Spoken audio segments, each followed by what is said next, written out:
In fact, I'm happy that a lot of you in KTN work as volunteers because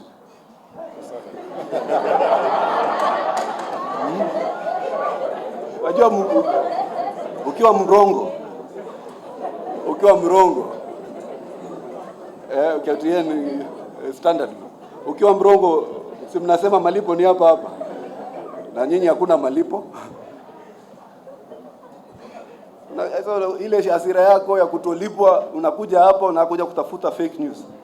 Watu wote watasema UDA imesema hivi.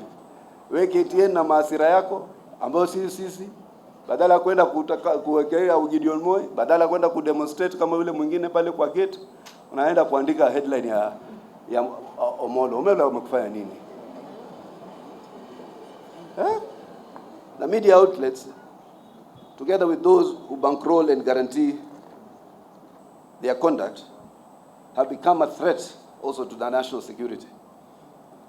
Constantly, consistently, and deliberately pursuing a scheme of profiling and undermining the work of security agencies and heads of these security agencies, who include madawake mnataka watu who can't speak for themselves kama Douglas Kanja. Douglas Kanja amekufanya nini? Wewe Standard Group, kila kati unamweka kwa headline yako na viringa watu around him, amekufanya nini? Ama Kipchumba Murkomen, ama jana mkaanza kumaccuse Omolo of abduction including of his own friends. Mtu ambaye Omolo ndio ana support coin 10, mtu aende UK, wewe unamweka hapo kwa kina Gabriel Oguta, unaweka hapo unverified false claims, consistently pursuing those unjustified lines of mediocrity, so that then you can diminish the integrity and credibility of the structures and the apparatus of national security, including its leadership, so that tomorrow you may cause mayhem and then blame it on them. Kila siku yule jamaa wa Munyoro, kila siku sijui kama Murkomen amemfanya nini. Yeye ni Murkomen tena Murkomen bwana. Wewe ulishindwa na kazi ya kuwa namba 2 ya nchi. Hawezi kuwa namba 2, wazani na Murkomen, wazani na UDA constantly. And it's just a political ploy.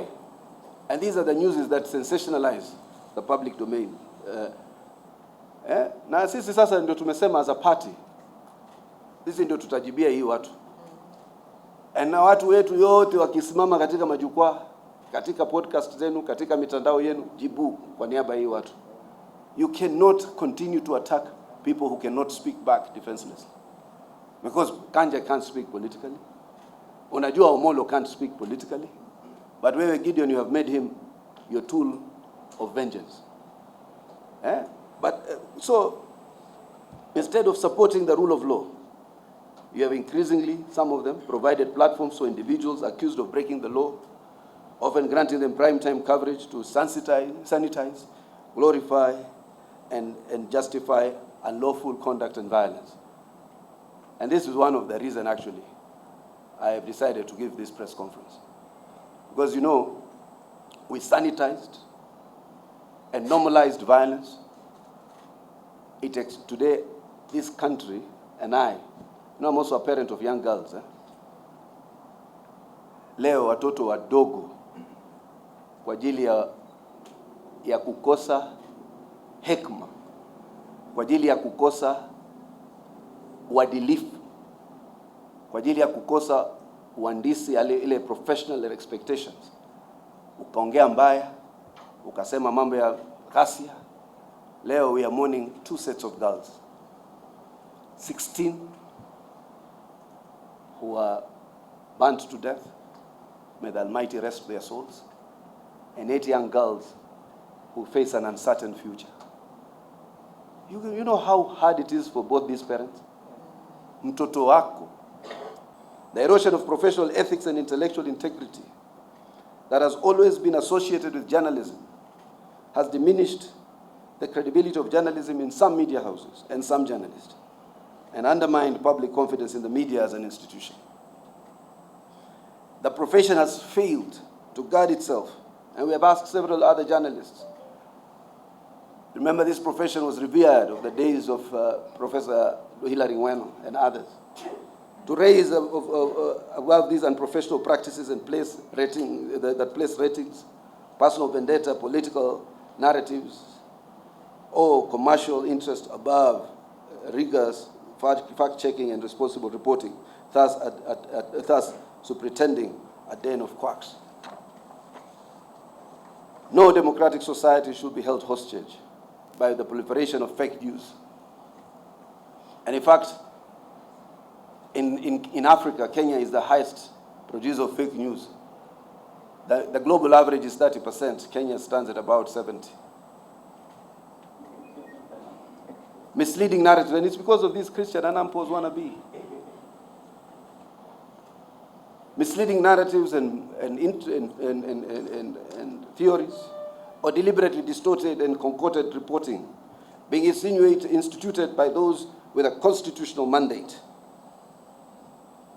to inform the public accurately. The media's resolve to inflame public opinion.